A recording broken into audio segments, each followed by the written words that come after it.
In today's lesson, we're going to learn how to take a default cube and turn it into a gelatinous cube. So if you're interested in how I made this, the lesson starts right now.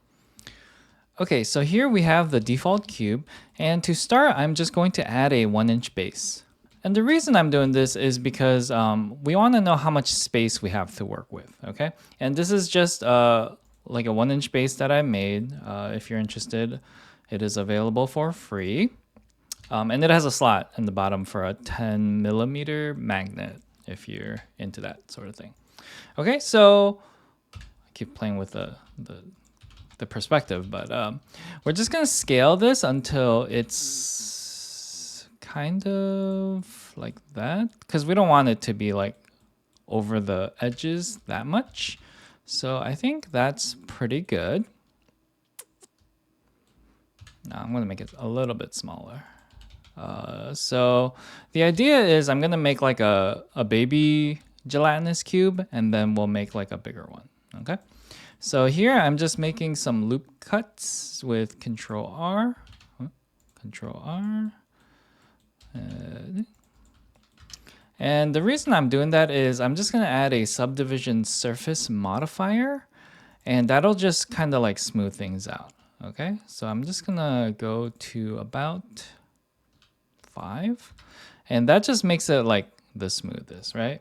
And yes, this will make it very like detailed, but we don't apply it because we want to be able to manipulate these points without having to like sculpt it. So the first thing we're going to do, we're going to actually go into X-ray mode and then go to edit mode, so that when we do this, it selects all the vertices. And we are going to turn on proportional editing, and then we're just going to scale it like that. And then maybe I'm pressing G and then Z to kind of move it down. Okay. So what that does is it's kind of like flattens out the bottom like this. Okay. And for the middle section here, I am going to actually scale it inward a little to make it look more gummy, I guess. And let's actually do the same thing with the middle here. Just a little bit, okay? And now you can kind of call it good, but this is looking very like symmetrical on every side. So I kind of want to make it look like it's like dragging itself forward. So I'm gonna press G, and then on the Y, I'm gonna move this a little back.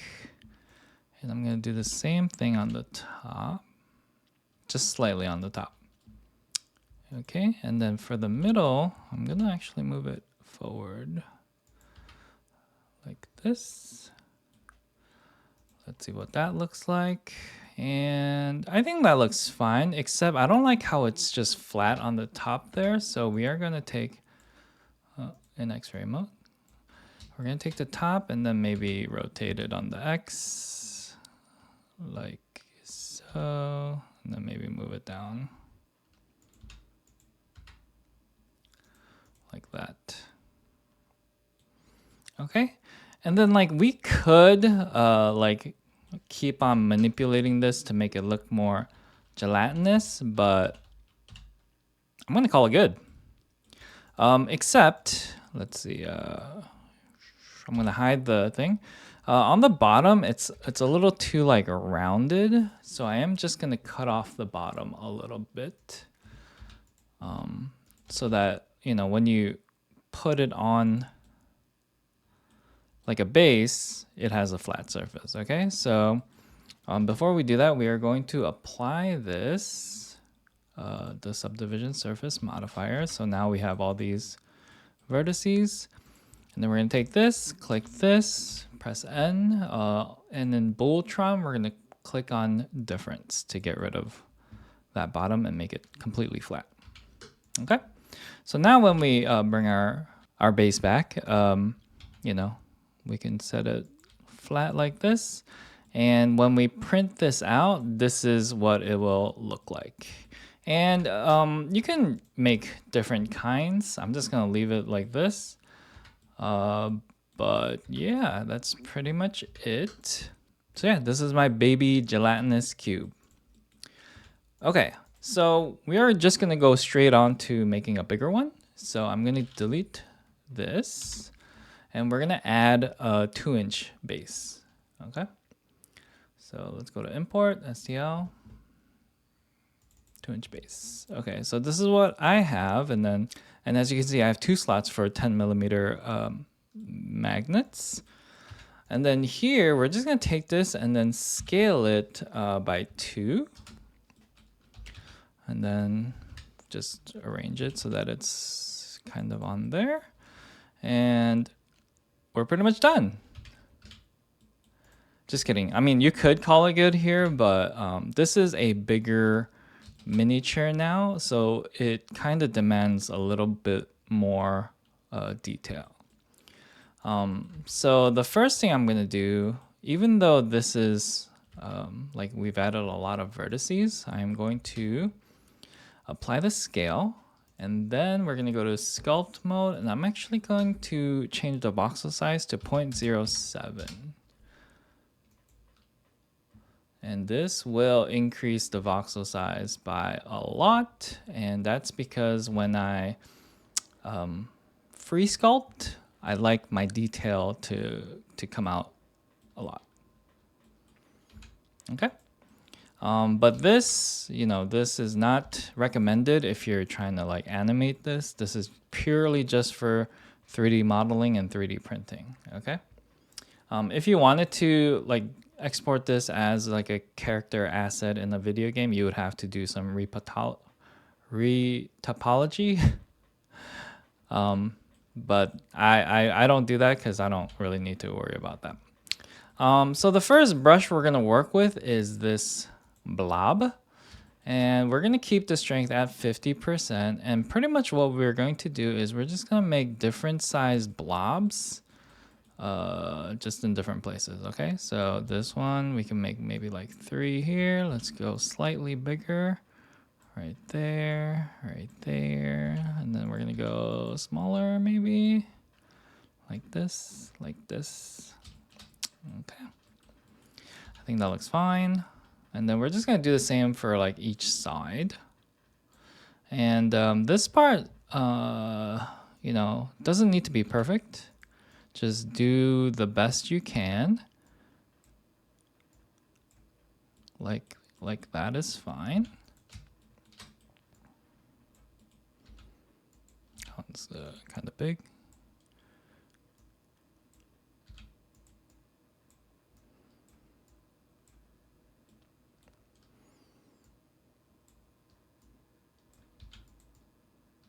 This part's a little trickier because it's a, concave. But yeah, that looks okay.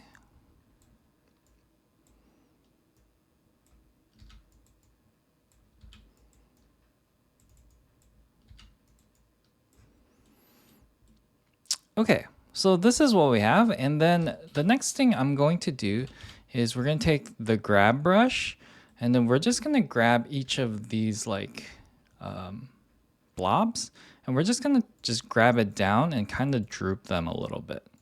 Okay, and then this part, they kind of look like nipples. We're just gonna droop them to the best you can, like it's kind of melting, right?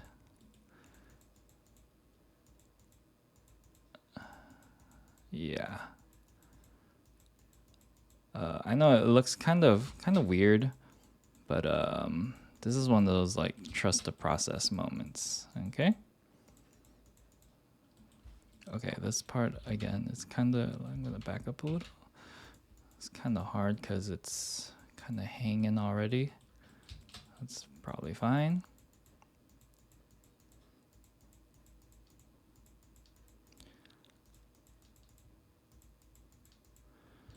Okay, and then I'm just gonna take a really big brush and then hold shift, and we're just gonna smooth everything out. And yeah, this is taking a lot of computing power, so depending on your machine, this might be a bit of a struggle point for you.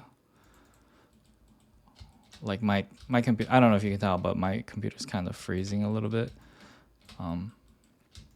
You might not even be able to tell that it's doing anything, but it's smoothing out like each of these lines.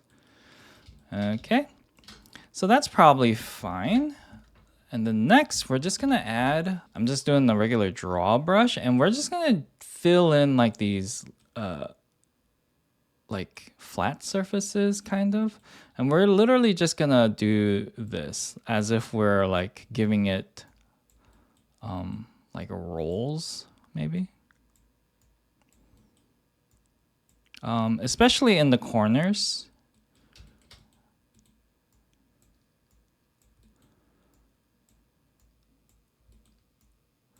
And what this does is it kind of gives the illusion that it's like melting, right? Do you see it? Okay, so do your best, like spread it out as well as you can without looking too samey.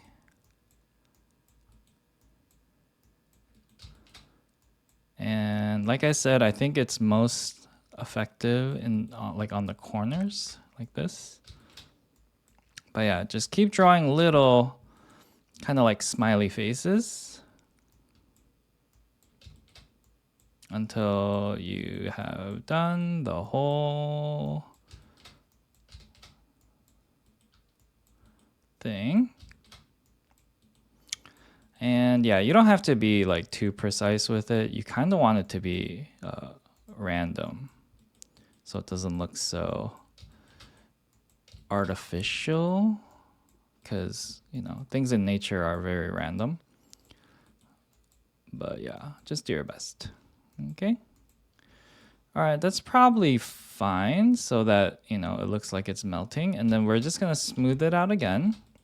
So I'm just holding shift, and then we're just kind of brushing over, smoothing everything out so it looks like things are melting properly. And then for the top, looks like a cake. We're gonna do kind of the same thing, not really. We're just gonna draw like just like little paths, I guess. Pretty much just make sure the top there's no like flat surfaces. So kind of like if you were to like look at the top of a river, it's a little bumpy. But yeah, that's all we need to do for that. And then I'm just gonna do some extra credit here.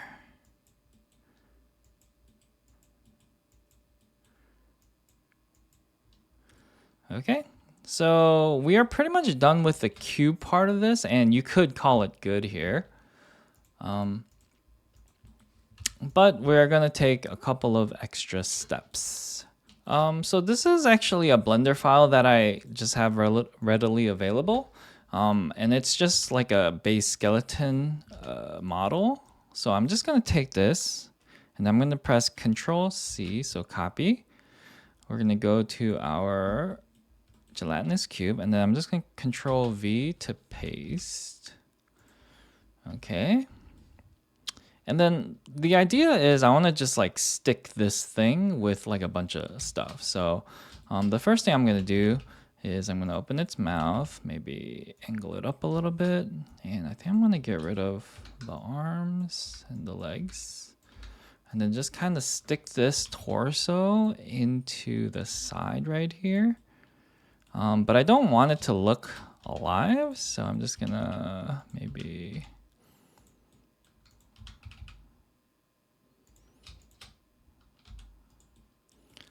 do this, and then yeah, this looks dead, right?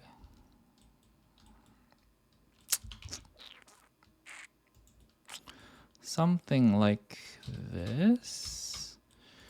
And then to kind of like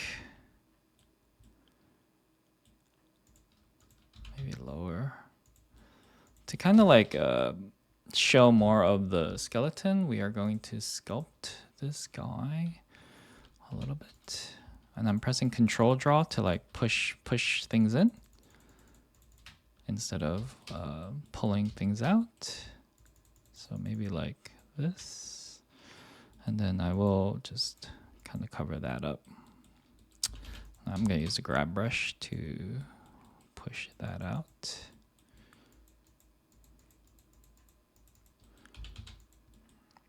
And then maybe just draw it in a little bit. I think that looks fine. It's kind of huge, but that's what I get for working with chibi minis. And I think I am gonna stick him inward a little bit more. Yeah. And then just do something like this.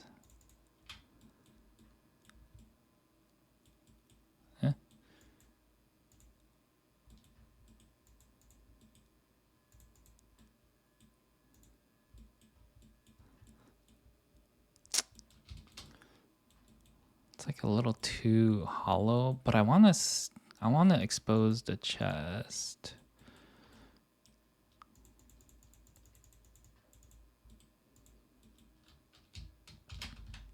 And then I'm just using the crease brush to kind of crease it here and smooth things out. Okay, I'm just gonna leave that there for now because I think that looks fine, right? Okay, and then I'm gonna add a couple of other things like arrows and like swords and different like weapon assets that I have readily available. So I'm just gonna stick it in, pretty much do the same thing, and then we'll just skip that, and then I'll show you what that looks like. Okay, so let's see.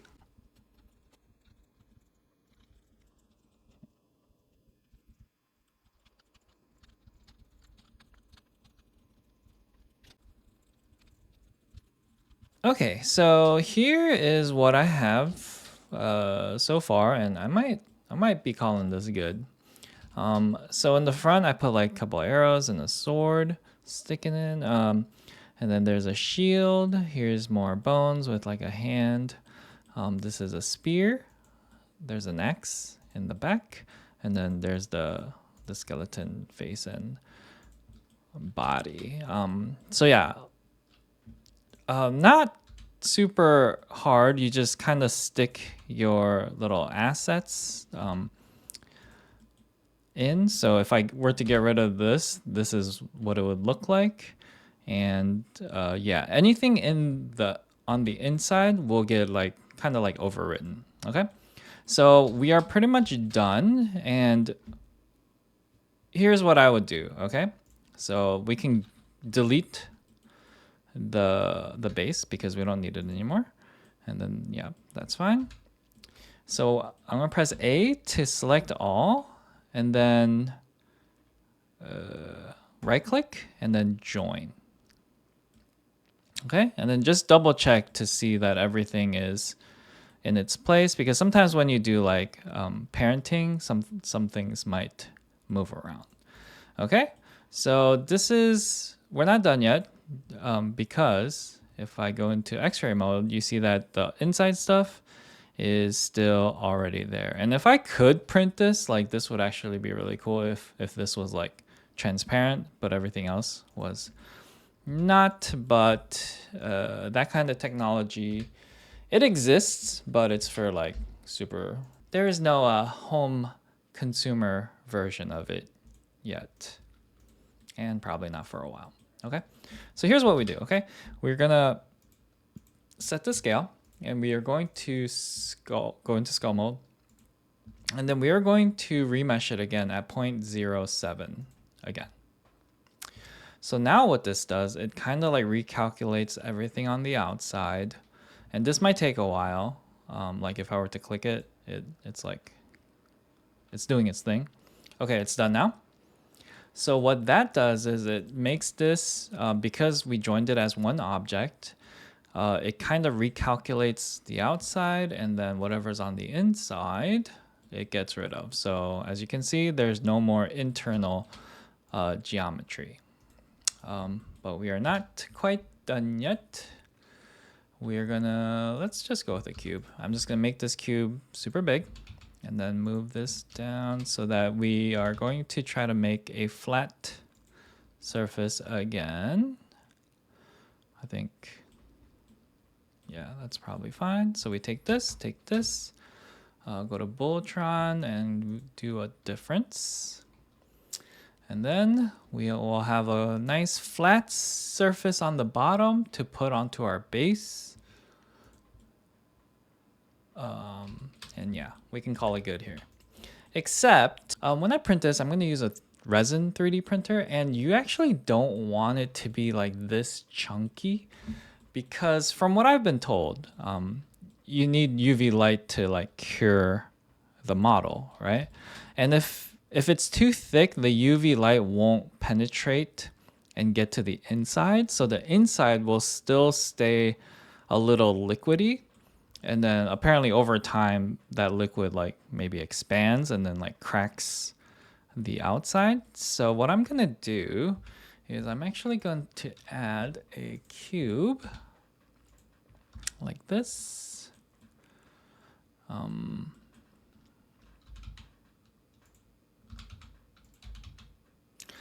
And pretty much what I'm trying to do is empty out as much of the inside as I can without like breaching the outside. So I'm just going to go into X-ray mode. We'll do this. Let's add a couple of loop cuts. And then I'm just going to do this like one side at a time, or at least one viewpoint at a time. Okay. And then let's do the same thing here. This actually kind of looks fine, right? I think that looks fine. Let's just maybe do that. Okay. I'm gonna add a couple of loop cuts here. Oh my goodness. I'm gonna add a couple of loop cuts here, and I'm gonna make this a little pointier. Yeah, something like that. The reason I did that is so that when this is being printed, it has some like support to stand on. Because I don't want it to just be flat, right? Because when it reaches that spot, it'll just be like completely flat, and like it just won't be good. Okay. Okay, so we have our thing, and I don't want it to be exactly like this, like boxy. I am going to add a subdivision surface modifier, and then maybe make that into like 4. Yeah, and then I will do, let's apply that, apply, and then take this, and then do a difference. Yeah, depending on how good your computer is, it might take, okay, it's done. So yeah, now we have kind of a smoothish inside, which is exactly what we want, okay? And I am just realizing now I forgot to export the baby gelatinous cube, so I actually have to remake that. But yeah, this is ready for printing, and this looks a little hollow. There's probably not enough space to put like a miniature in there, like one that's trapped in the cube. But you're gonna glue like this onto a 2-inch base anyway, or you really don't need to. But you won't see this, right? Because that's like on the floor. So yeah, that's good enough. This saves you material, and like I said, the UV rays don't penetrate all the way, so hopefully this will be good enough. Maybe, you know, and maybe shine some UV light on the inside as well, and then yeah, this should be fine. Okay, so yeah, let's not forget to export this one, and then let's print it out.